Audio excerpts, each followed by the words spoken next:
What's up, motherfuckers? Welcome back to High Crime, a show where I take an edible and get very high and talk about a fucked up serial killer. Mommy's alright, daddy's alright, they just seem a little weird. Hold for plane.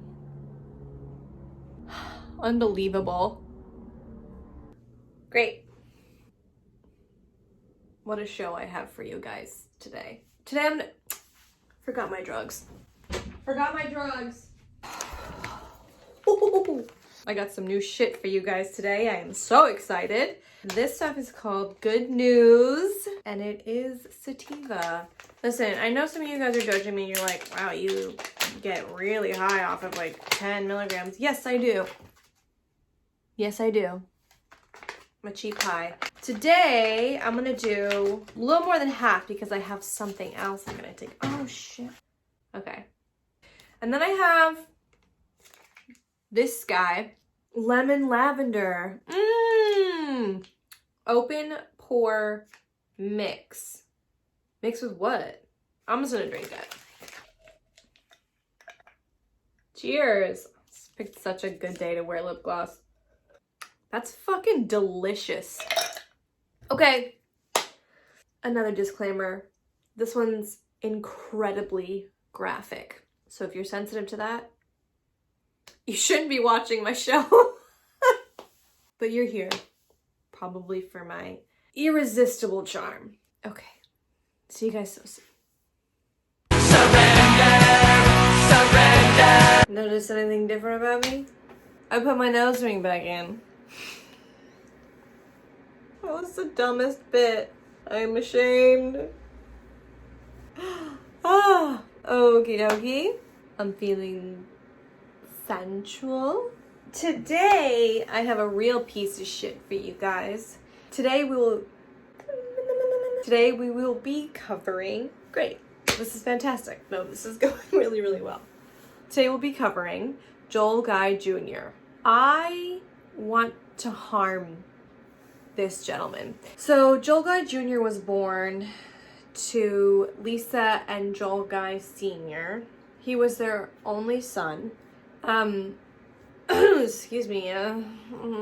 He was born in 1988 and he had a great childhood. Completely normal childhood from all accounts. There's not much known about his childhood, but what was very clear was that it was a loving, happy family who loved their only son so much. Joel Sr.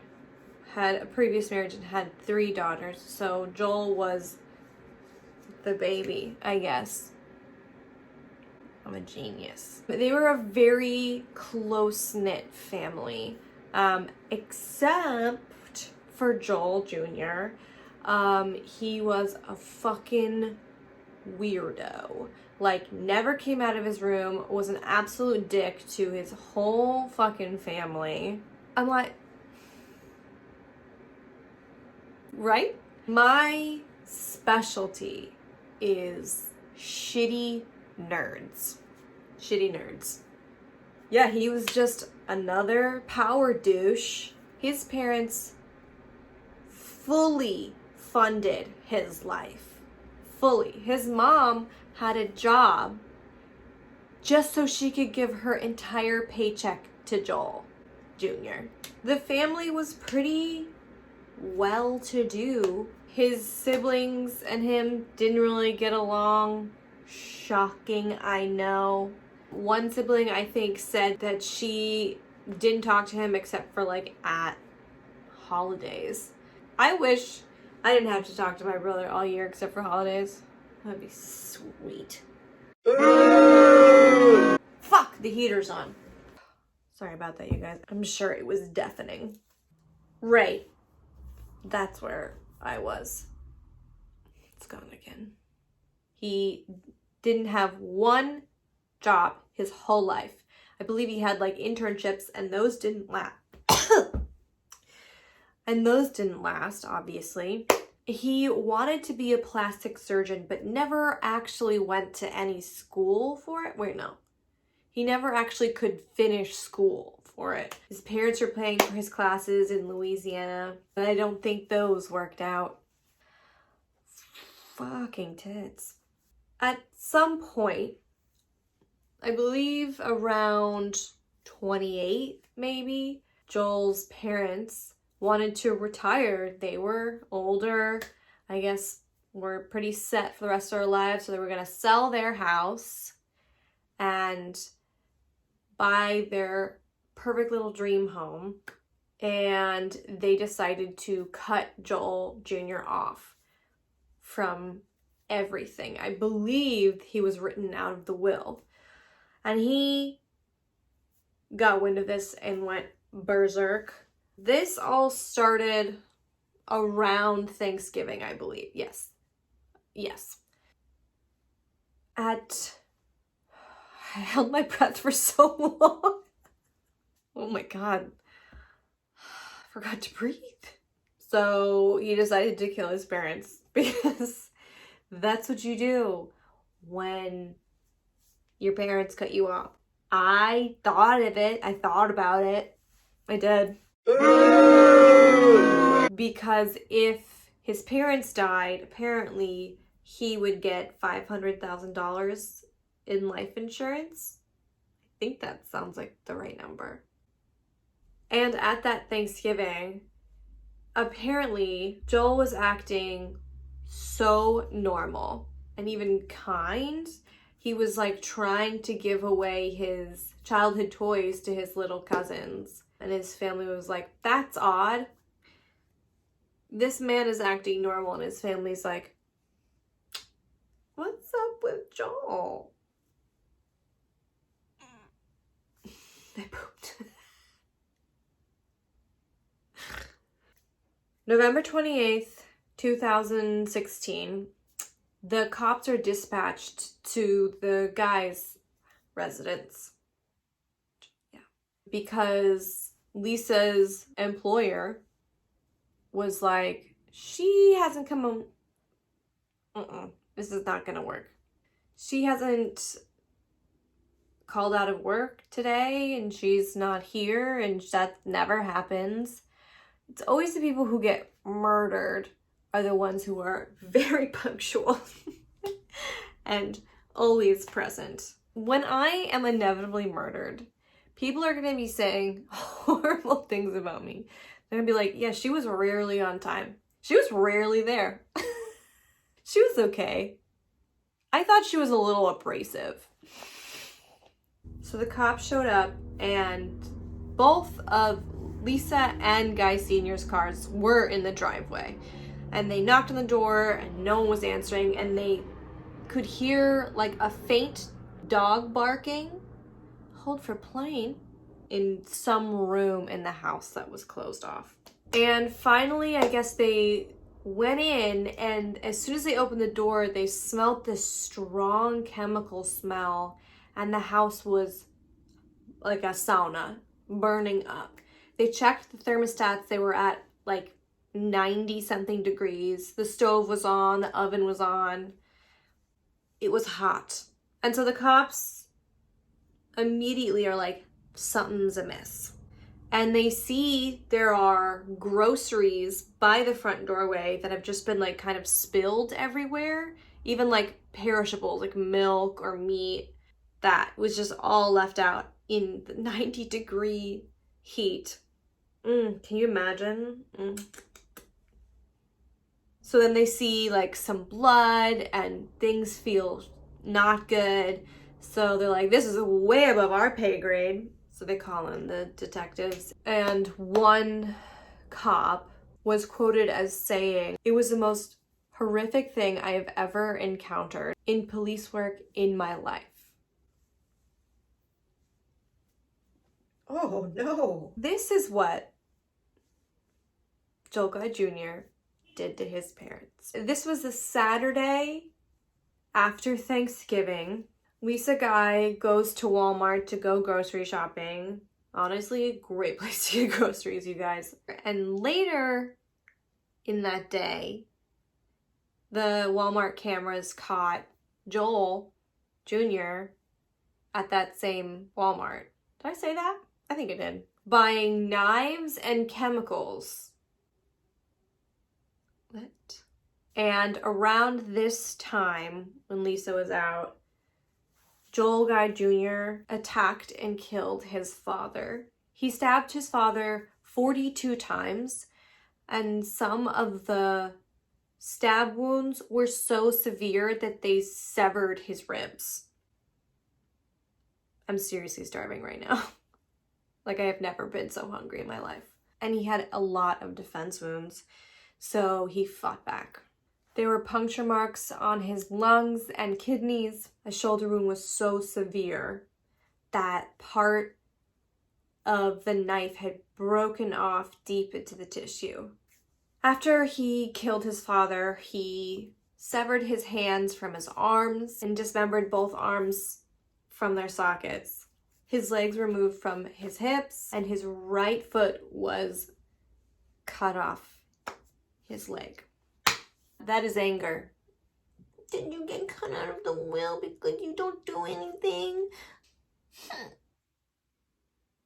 So they believe Lisa came home like kind of around right after he killed his dad, and Joel Jr. caught her by the stairs with all the groceries. That's why they were dropped everywhere, and they think she was killed around that area or on the stairs. She was stabbed 31 times, and he severed 9 of her ribs, and there were several stab wounds to her butt.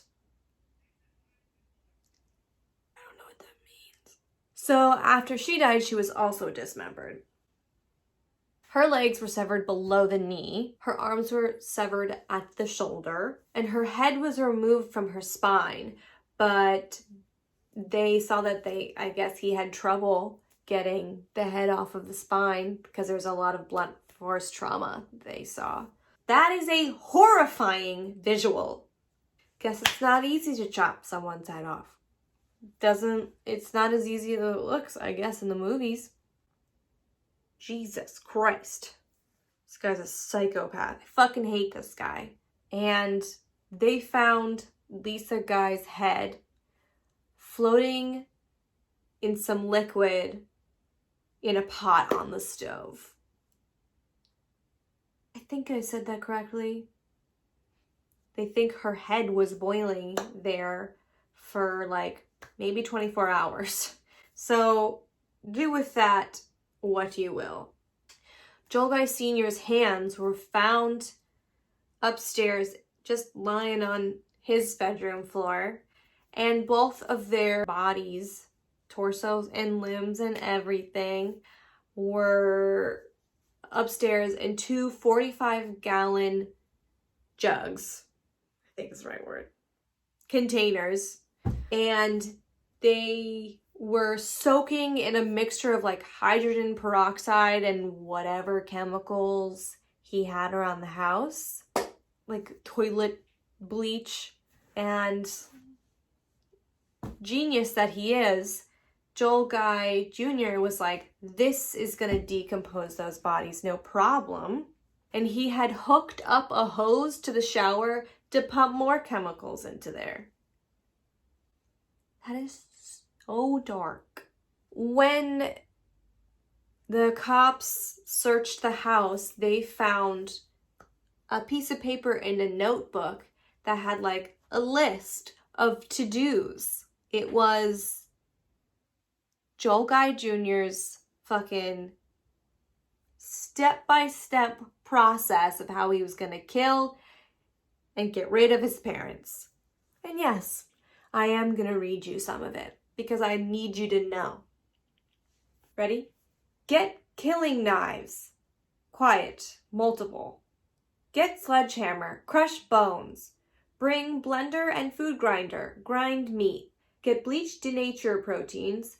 Get plastic bin for the denaturation process. Does not matter where they're killed. Just get rid of bloody spots to prevent evidence of, underline, time of death. Get rid of bodies inside house. You get it. You know, you get it. But he just like, there's a whole fucking, I'll post it. Just leave me alone. It says body gives time of death. Point to alibi. So he was trying to speed up the decomp process, and the cops would be absolutely stumped. They'd be like, what? I don't understand. It's not my job at all to look at these things. These bodies have been decomposing for weeks, not a few days. So obviously, they arrested Joel Guy Jr., I believe the next day, and he was already back. Oh, by the way, this all takes place in Knoxville, Tennessee. So, oops. Oh, I saw my glasses on. Idiot. And when the cops searched his house, they found a piece of paper from that list. And in his trunk, they found a meat grinder. So they're like, you killed your parents. And he's like, what? I feel like I'm being incredibly annoying. So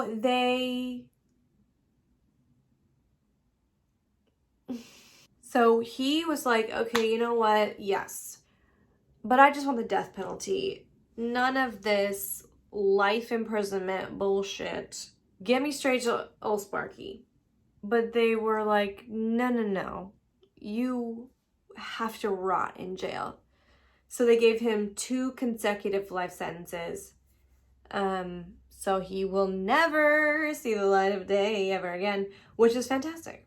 But get this absolute chutzpah of this gentleman. He tried to get his life insurance money at some point during the trial. This man is out of his goddamn mind. He is so ill. How did they miss this? How did they not see this coming at all? I'm not mad at them. Not. And he thought he was only going to get the life insurance money and not any of his other siblings. So now he's in jail for the rest of his life. And he wrote a letter to the judge saying, like, I am thinking about gouging my cellmate's eyes out with my thumbs. I'd like to be in solitary.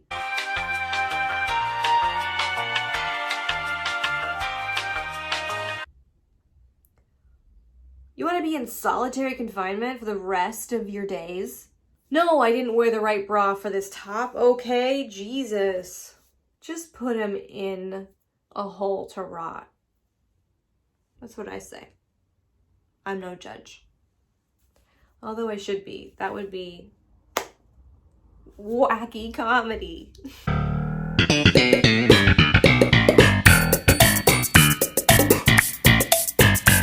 I think that's it, you guys.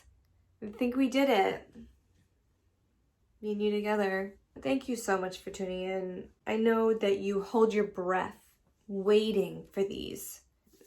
If you want to hear about a serial killer, I will do a edible of your choice and serial killer of your choice. Ooh, you get to pick. Okay. I love you, bitches.